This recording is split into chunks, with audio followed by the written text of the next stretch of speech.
He's in the other room. Welcome to One Work, Five Questions with Donna Vitek and Dr. Mark Andrew Holowchak. Thank you for joining us today, barking Dr. Jefferson Holowchak. in the background. I hear. He's got to be part of the show one way or the other. If he's not on camera, he's probably a squirrel just crossing the street, and he's going. But anyways, that's a good way to segue into today's show, right? Yes. Today's show is Thomas Jefferson's letter to Mayor Whiteman, June 24th, 1826. And as you, in your correspondence, said this was Thomas Jefferson's last letter of his life. Last letter that we know of, and I don't think there's any evidence that there's anything else that he wrote. So most scholars conclude this was his last letter. I think that's probably reasonable. Yeah. He was ill at the time when he wrote it, but. Yeah, and I'll talk a little bit about that in my introduction. But first, I want to introduce you to the crowd. Dr. Holowchak is a retired PhD professor who has taught at institutions such as University of Pittsburgh, University of Michigan, Rutgers University, and Camden University. He's written numerous books on Thomas Jefferson. And can you tell the crowd about the two most recent books that you've published? Which one of those? One is what, on the Natural Bridge coming out, right? Yeah. I don't remember. I caught you off guard. Yeah, you did. You threw something at me here. You published quite a few books, and one was on the natural. Oh, the other is on his notes on Virginia, right? His commentary. Yeah, I have to add them. Well, actually, you'll be able to find them in the at the end. Comment section of the description of the video description where I put all your books. Yeah, when those will come out, hopefully fairly shortly. I have to give them a final proofing, and in the publishing industry, the holiday season is a dead season. This is where publishers don't want to even look at proposals. They let things pile up on their desk because they want to finish old projects before they think about new projects. So I've had publishers tell me, "Why are you sending me a book at this time? I don't want to look at it. Just, send it after the new year or something like that." So apparently medical professionals don't want to work over the holidays either. Well, from what you told me, they don't want to work much at any time, but who knows? Yeah, it's amazing. I didn't know so many people believed in Jesus celebrating Christmas. Anyway, it's convenient time, huh? Okay, so before I digress into my complaints about things, I'd like to give an introduction on today's letter. Today's episode, we will discuss an exchange between the mayor of Washington, D.C., Roger Whiteman, and Thomas Jefferson. In this letter, Jefferson is declining an invitation for the 50th anniversary celebration of the Declaration of Independence, in which all surviving signers of the Declaration were invited. Jefferson is unable to attend due to his right? I mean, I didn't look that up. I assume Adams was. Yeah. But so you looked that up. That's good. Yeah. Didn't know that. You've enlightened me there. The surviving signers. How many were there at the time? Probably not a lot. Oh, I don't remember how many there were. Yeah. Well, the younger ones possibly. Well, Jefferson was one of the younger ones, and he was no spring chicken at the time. 83 years old, so it couldn't be too many other than Jefferson and Adams. Maybe Hamilton? I don't know. Was he still around? No. No? Oh, okay.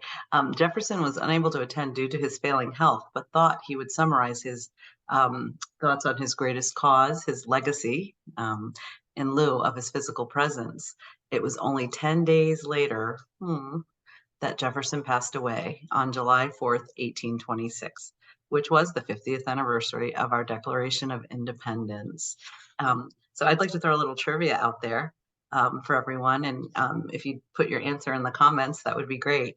Which other founding father also died on July 4th, 1826?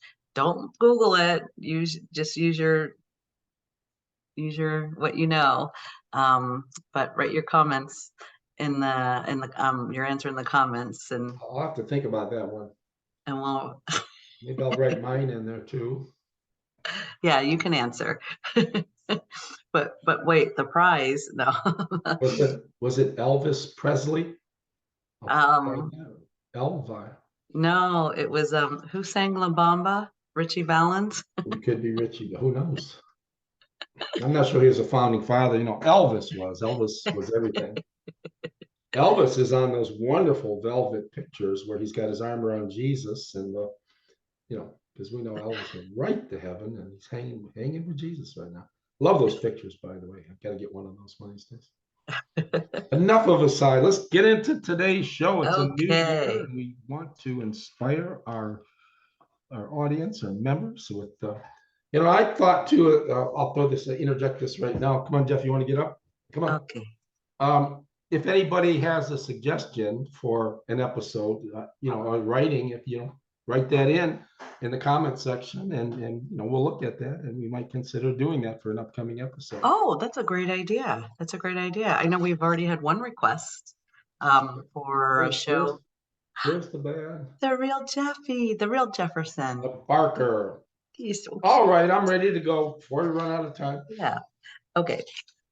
So, question number 1. Thomas Jefferson begins with Whiteman's kind invitation on part of the citizens of the city of Washington, D.C. Can you tell us about this invitation?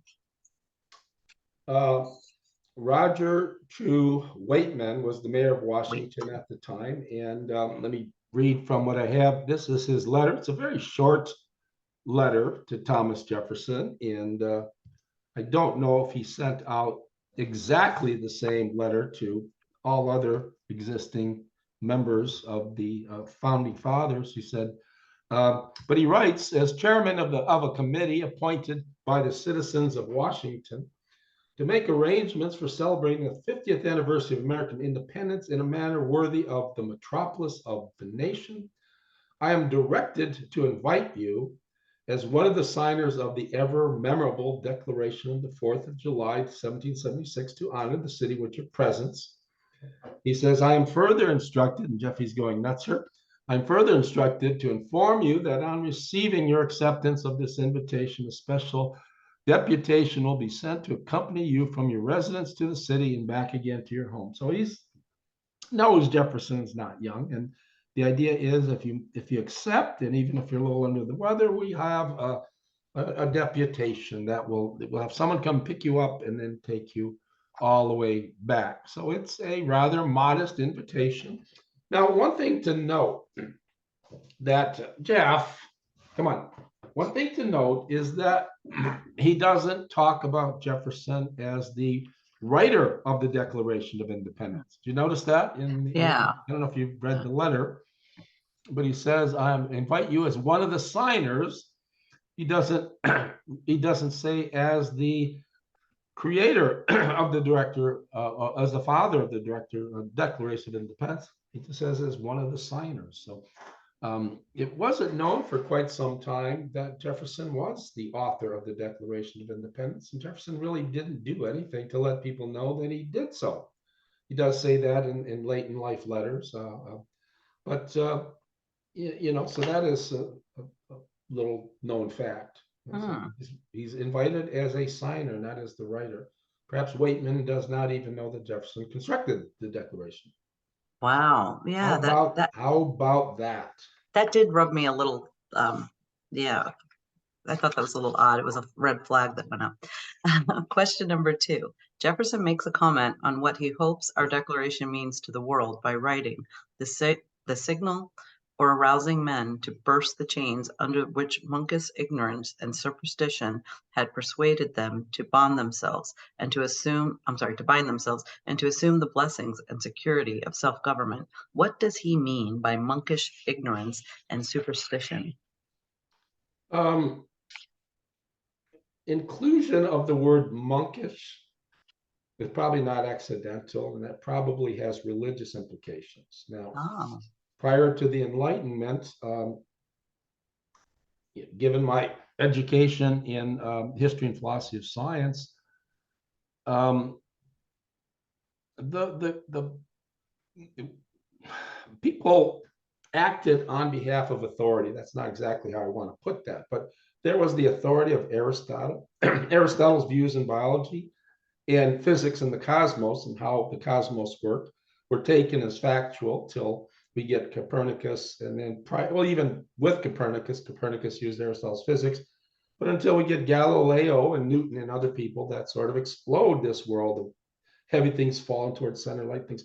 But anyways, he's talking about what Francis Bacon was talking about, is that, look, we read a book and we have all our answers in that book, whether it's the Bible, which a lot of people are doing, or whether it's Aristotle, Aristotle. So the Enlightenment was a great anti-authority period, right? I find that sort of interesting. He says, talking about monkish ignorance and superstition, we've been bound like that. In other words, so-and-so says that, right? We go to Monticello and people always contradict me and they say, well, why would anybody at Monticello tell us lies about Jefferson's legacy or who Jefferson was? Why would anybody? Maybe they believe the stories that they're telling. A lot of people do, that a lot of the dokents there, but the point is that people need to think for themselves. You have eyes, ears, you have your senses. You can investigate problems yourself. You don't have to take it on someone's authority. Notice we do that today with progressivist historiography, right? Well, these people say, Gordon Reed says it's true, so it must be true. We can't even argue against it, right? And not Jefferson railed against this sort of ignorance in monkish superstition, that it says so in the Bible does not make it true, that it says so in Aristotle's work does not make it true. We want people to think for themselves. We want robust and rugged individualism. And as a teacher of philosophy, that's what I always strive for in my students, not to think like me or accept what I had to say. Think for yourself and assume that responsibility. So we wanted, and you notice in that passage, he talks about the blessings and security of self-government. He talks about the exercise of reason and freedom of opinion. You have freedom to do and think as you like, and as long as you use your reason. But we talked about this last time. You mentioned a quote from the Bible, and I said Jefferson would have objected to that, turned it on his head. He says, no, we solve these problems not by abandoning reason, but by enlisting reason to help us solve these problems. So yeah, he's talking about, religious ignorance. He's talking about the authority of Aristotle was breaking free from anybody's authority. Anybody who says, well, we have to believe it because so-and-so said it. You yourself talk about with some of the medical issues and problems with hospitals is that, the authorities take it upon themselves to do as they wish to do without consulting you, and you might have a certain amount of knowledge. But that's the sort of thing Jefferson was railing against here.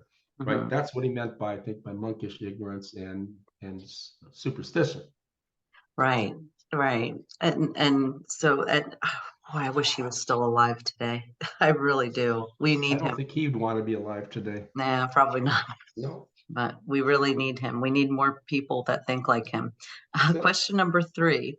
The general spread of the light of science has already laid open to every view the palpable truth that the mass of mankind has not been born with saddles on their backs, nor a favored few booted and spurred, ready to ride them legitimately by the grace of God. Is he referring to a specific race or slavery?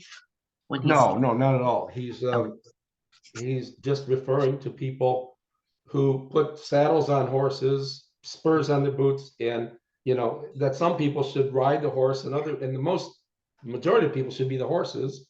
Well, a few are privileged to be riders and boot, spur the horses with their boots.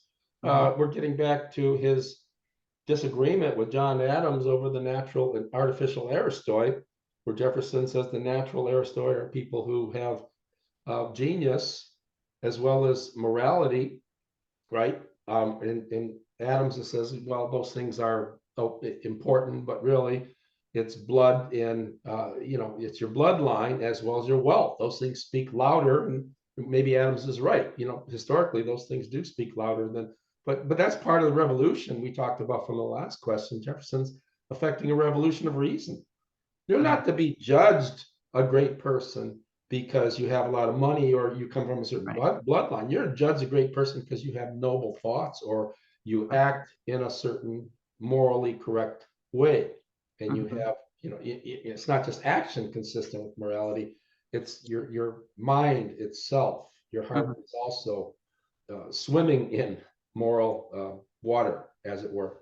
Yeah, how interesting. I think if I could speak to both of them today, I would tell them they're both correct, because sometimes the genetic things that we pass down in generations are those qualities, are the I don't know. I think there's a little bit of truth in both of how they both believed.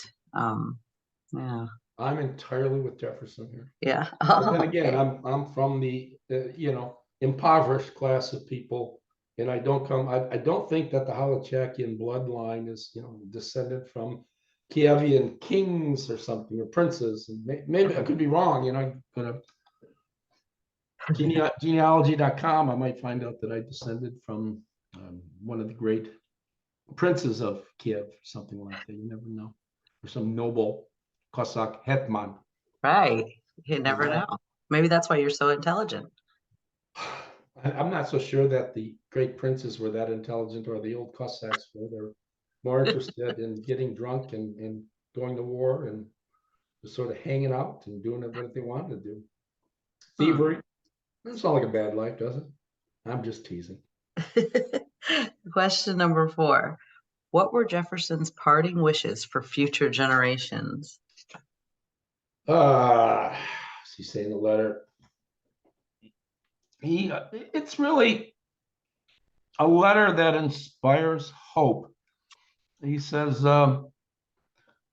you read part of this. The general spread of light of science is already, he means reason, palpable truths that saddles on their back. He says these are the grounds of hope for others, that we would be guided by reason in our experiences.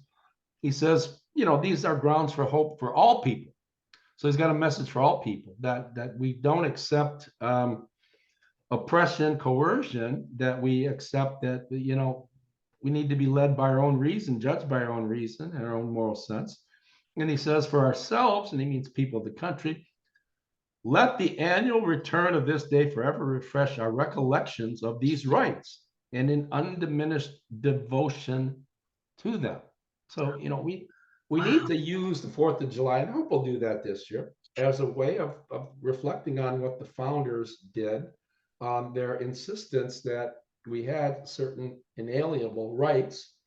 And, Jefferson says in that wonderfully mysterious passage at the end of one of his queries in the notes, and he says, the second, at some point, he says, we'll all be unconcerned, we'll all be poco curante, there's a word for you, we'll all be unconcerned about I don't know what that word means either, so don't worry about it. I think it means something like unconcerned, but we'll all be poco curante about our rights, and we'll be concerned with making money. And his point is the second you start forgetting about, that's why he wanted a Bill of Rights appended to the Constitution, is that, you can't assume that, because people will trample over those assumptions. It's not stated there. It's not explicitly stated. That we do have rights, and we need to cherish those rights, and we need to have undiminished devotion to those rights. And I think it's a really beautiful sentiment, right? All of us have rights. It's not a racial point. It's not a cultural point. It's something for all people, but it's a reminder for Americans, especially because we are the harbingers of this notion of freedom for all people. We're the country in which this fire first was started. Right. So that's what I think his parting wishes for future generations. Okay, I like the way you say that, because he knows he's going to die soon. He's not feeling well, and I suspect we know that when he came close to death, he wanted to die from other people near him. He wanted to die on the 4th. He might have had it at this time. He says, how great. He might have been thinking, we don't know, it would be great if I can just live till 4th of July. And he stopped taking his laudanum prior to that. He didn't want, he's going to feel the pain, so he's ready to die. How many of us would do that? I mean, think about going to our death and say, it's time for me to die, let me go. Most of us would say, just give me more pain meds and let me keep on, even though I have no clue what's going on around me and the rest of the world. Yeah. Did I dance around that question, or did I Yeah. answer? Well, I wanted to add, I think we should read this letter every 4th of July. Would be a nice thought. I mean, this letter ought to be read by civics or civics teachers every 4th of July, or American history teachers every 4th of July. Well, Well, school's not in session. you can do that. I think it's, like I said, it's not packed, crammed, chunk full with all sorts of aphorisms and quotable things, but it's just a simply written and eloquent and elegant letter. It speaks from the heart, and it's amazing that someone who was so ill at the time could write so eloquently and elegantly about, hopes for future generations. So we know he didn't have dementia. Pardon me? So we know he didn't have dementia He as he was didn't. I getting. might be suffering it, but he didn't. No, he was extremely sharp to his dying day. Obviously, yeah. Yeah. Oh, question number 5. Always the saddest part of the show. Does Thomas Jefferson does his belief in God go against everything we learned last week about his feelings towards supernatural acts? What do you mean by his belief in God? Where do you get that in the letter? In the letter, when he talks about booted and spurred, ready to ride them legitimately by the grace of God. He makes Yeah, I don't reference think to we need God. to make much of that. In that book you have in back, You American Messiah, I talk about, people always say, well, Jefferson, they either say, well, Jefferson, we don't know whether Jefferson, believed in a God who intervened in human affairs, which would be theism. In other words, a God who creates the world and then at certain intervals intervenes to, like a carpenter who builds a house, and then every so often he has to come in and make repairs, right? Or whether Jefferson was a deist, which I claim he was, and I think that's the only answer to the question, that God created the universe and then that was it. Then his hands are off. There's something, a quote from Lord Bolingbroke, where Jefferson Commonplaces. Jefferson was under, I talk about Bolingbroke in that book in back of you. He commonplaces, of all those books you have in that library, the one that's on the table, teasing you. I got a better background with books than you do on my screensaver. It's from one of the great libraries in Ireland. It's got thousands of old books. I digress. I divagate. But Jefferson, I think, was a deist. And Bolingbroke says, we ascribe to God all these numerous perfections, right? Omniscience, omnipotence, knowing everything, loving everything. And it would be an injustice, a great injustice. And I like this argument, by the way, by people who want to claim that, and this is an argument for Jesus not being the Son of God, for Jefferson. His uptake of Bolingbrokeism is that if God is all perfect or nearly perfect and all capable, when he creates the world, there's no need for him to come in and fix things because things are going to be just the way he wants it. Smart enough being to do it the first time and get it right, where he doesn't have to come in like the carpenter and fix it. It's a fairly interesting argument, isn't it? At least I think it is. I mean, because if you don't make that purchase, if you want to say that God had to send Jesus and fix things up, then you have to question God's omnipotency. I think clearly you question God's omnipotency. He couldn't get it right the first time, so he's got to send his son to fix things up. Or read Genesis. Or you could read the argument that humans are screwing things up is not a good one because God created humans. So I think it's a fairly interesting argument for Jefferson. I discussed that in great detail in American Messiah. Like I said, it's a book in which I think you'll find, I think it'll stand the test of time. Really. So he was a deist, not a theist. He thought God got it right the first time. And he will talk of in letters, in numerous letters. And a lot of people say this. If you read some of Jefferson's letters, you'll see him talking about the afterlife or about God coming in. May God help us. I think he says that in the second inaugural, at the end of the inaugural address. May God come and assist us with his power. We let's pray to for God and all. He does say that. I mean, I don't take him seriously at that. I always say take Jefferson seriously, but in these speeches, to whom is he speaking? He's speaking to his constituents. And all these people are believers who believe in prayer and intervention. And he wants to, in a sense, you might say, falsely or spuriously pander to those people. He wants to Right. speak to them at their, at their own level, with their own language. And I understand that. I would say that whenever he does that, he does it rather briefly, and there's never anywhere within the Jefferson corpus where Thomas Jefferson goes into great detail on the issue in terms of whether or not God intervenes and creates supernatural acts. I don't take them very seriously. When you do go to those passages where he speaks of God, we have every reason to believe that God did it, created the world once, got it right, and then hands off. So I think this, without question, Jefferson was a deist because he had such a high opinion of God. Oh, okay. Well, in that case, then the women didn't ruin everything.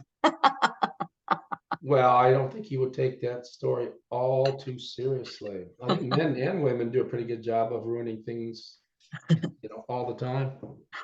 Maybe men even worse than women. Who knows? Oh boy, we have so much we could talk about.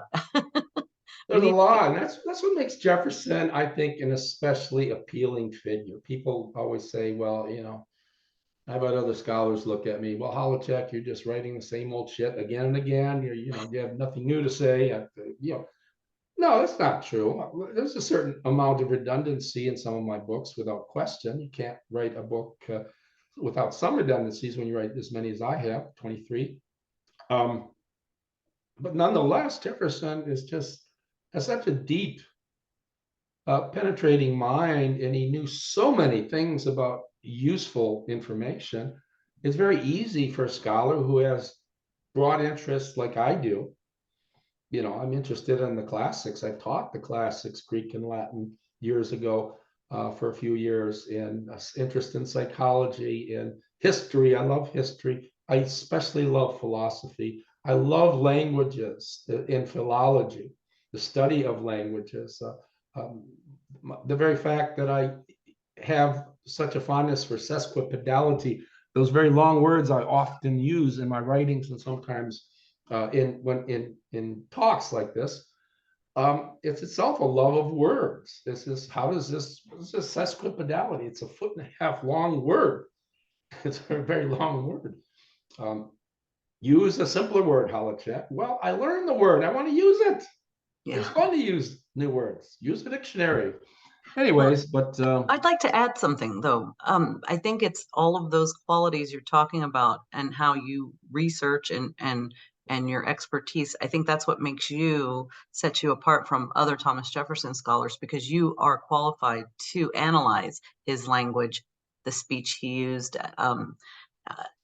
and you're familiar with the people he makes reference to and with great philosophers. So I think that's what sets you apart and qualifies you at a higher level than other Thomas Jefferson scholars. Yeah, I mean, you have to study the time. You have to study the use of language at the time. Whenever Jefferson or Adams or other people today use it's in the possessive, when you say it's, we use it possessively, we don't apostrophize it. We apostrophize everything. I say Holowchak's book has an apostrophe. But if I say it's, I don't put an apostrophe. They did in Jefferson's day.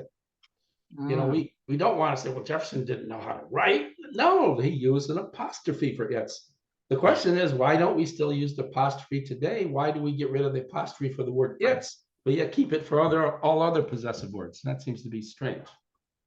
But I mean, you have to have broad interest.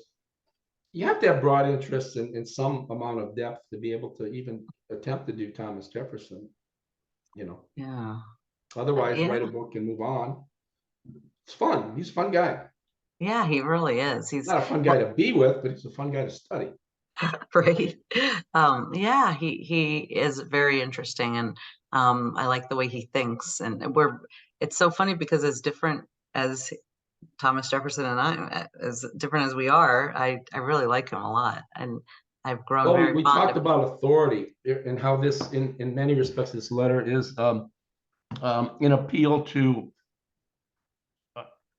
disfranchise authority in some sense.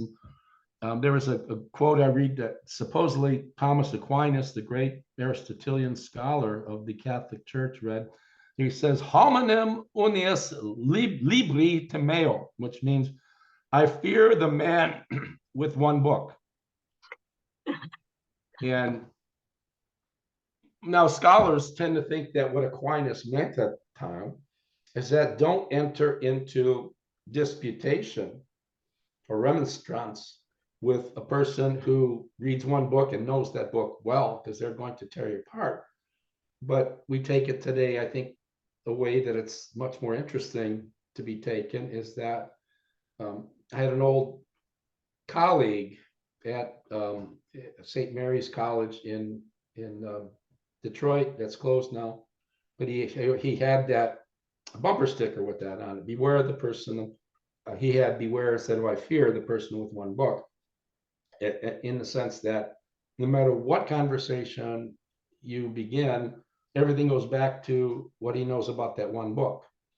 And at some point, you just have to run away from people like that. And I'm not talking about just people who are adherents of the Bible, but anything. If you think every answer is to be found in Darwin, there are people who think that. I love Darwin, one of the great thinkers of our day, but I don't think, his Origin of Species in 1859, I don't think he offers us an answer to all the problems in the universe. So anybody who just has that one book, and that's what that's what Jefferson is arguing against here in this letter. Look, let's use our own reason, think for ourselves, be responsible for what we're about to do. And he can never be accused of being a single-minded person. He is. It's amazing today how we so facilely accuse Jefferson of being a hypocrite, of saying one thing and really meaning another. I think that's sort of disgusting and stuff like that. He had a very, very open mind on things, and the only thing he was closed-minded were things that where people were closed-minded. And you want to say, well, being closed-minded, the closed-mindedness is being closed-minded. In a sense, that's true, but it's not very interesting, right? I'm closed-minded to people who are closed-minded. I just don't want to hang around them. If every question I give you refer to one book, or you come from a particular religious perspective, in the Quran it says, or in the Tao Te Ching, you'll find this. It's like, okay, do your thing. I was on Facebook, by the way. I'll digress a bit here. And I don't want to be insensitive, but there was a person who was writing from his own sort of spiritual beliefs, and he started talking about out of the way the world is, and out of the nothing, everything came to be out of nothing, which of course is a violation of one of the principal laws of physics. Can't happen. And he says from that, start explaining what consciousness is. And for someone who's been studying this stuff for decades, and I don't have ready answers to this stuff, I'm a materialist, but I really objected. I said, geez, that's really fascinating that other people would write back and say, thank you, Master, for teaching us. And I'm thinking, this is all just bullshit gibberish. Do you realize that? And at some point I just said, this is gibberish. And I didn't mean to be offensive, I guess I was, but it's just sort of like, you have a very difficult problem like human consciousness, and someone just comes in and says, from my own stream of consciousness, I don't know if I had a fifth of scotch or something, and well, this is how it is. And it's a very difficult problem. You can't just be so flippant about that. So I'm very closed-minded of approaches like that. So I don't know what that has to do with this letter, but what are we doing next week? Did I gave you a possible letter? Thomas Jefferson to, I don't know how to pronounce it, Mazai, on April 24th, 1796. So what is this? What is the well, you want to do something on Jefferson's relationship to George Washington. Yes, I had a classmate. Yeah, and that's what we're going to do.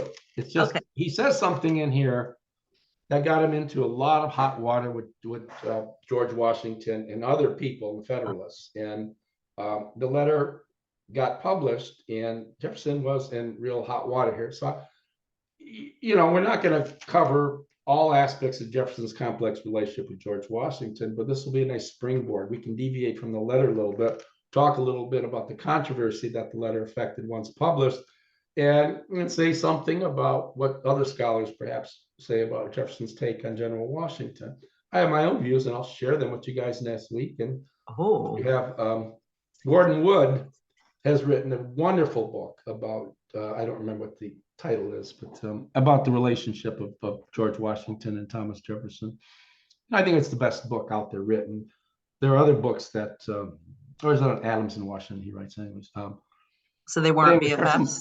Pardon me? They weren't BFFs? No. No, but Jefferson was never hostile toward anybody, really. I'll explain that next week. But Gordon Wood's book might be with Adams and Jefferson, by the way. But there's a book out on Thomas Jefferson and George Washington by whomever. It's not very good because it makes Washington out to be a god and Jefferson to be a sort of dog. So you can clearly see the historian's bias is that, it's easy to look at someone like Washington and say, okay, he's a great general, physical leader, went in the battle. Jefferson never did that, so he was a wuss. No. I would argue one could be a great hero just having a pen in your hand and writing things so beautiful. Right. That's my take. I think we're running out of time. Yes, you're my hero. Thoughts for us? Happy New Year. Yes, Happy New Year, everybody. Dated today, like your message